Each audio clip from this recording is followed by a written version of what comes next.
Yesterday, I posted something that came out of foggy-brained daydreaming during a rest break, but it turned into a really important realization.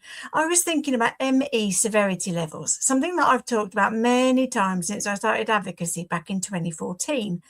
And I'd realised I'd never looked at the numbers quite this way before. I kind of thought 25%, 25%, never talked about the middle.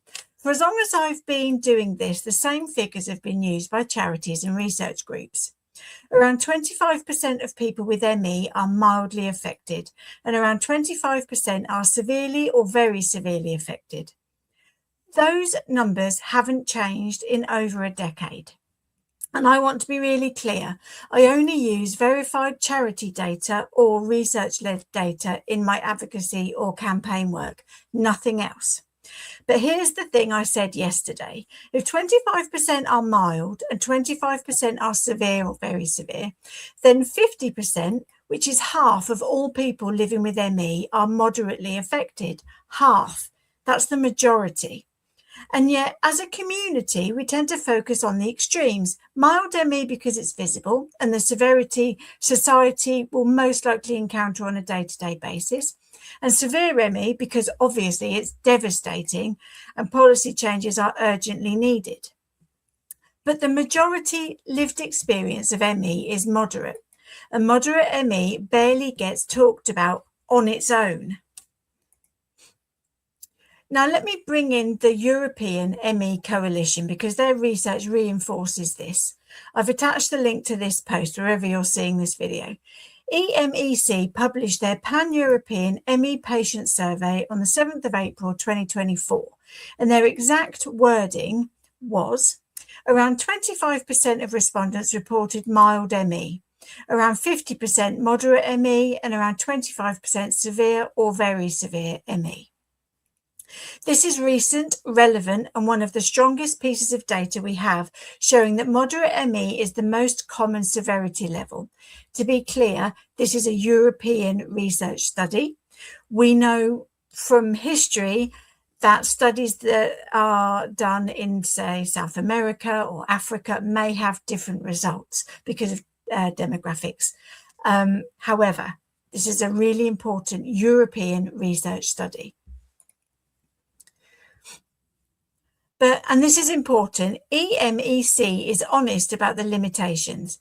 They say the survey used a self-selected online sample which may underrepresent people with very severe ME and those without internet access. And that's the reality of ME research. We don't have a clinical biomarker. We don't have a universal diagnostic test. We don't have a system that reliably counts people. So the data we do have is self-identifying because that's as good as it gets without diagnostic tools. And many people with ME simply aren't counted at all. Some are very mild and don't know what's wrong. Some are caught in that diagnostic process. Some have no diagnosis because their doctor doesn't recognise ME. Some have been misdiagnosed with anxiety, burnout, depression, anything except ME. Some are too sick to participate in research, especially in the very severe group. Some don't have internet access, so won't have been aware that this research study was ongoing. Some are isolated, unsupported, or completely off the radar. All of these factors mean the numbers will never be perfect in the absence of a diagnostic tool. But we have to work with what we've got, and what we've got consistently shows the same thing. Moderate ME is the most common lived experience of ME. So here's my point, the one I was trying to make yesterday with brain fog poorly. If we want to show the reality of ME, we need to talk about moderate ME. And to be clear, this means not instead of severe ME, never instead, but alongside it.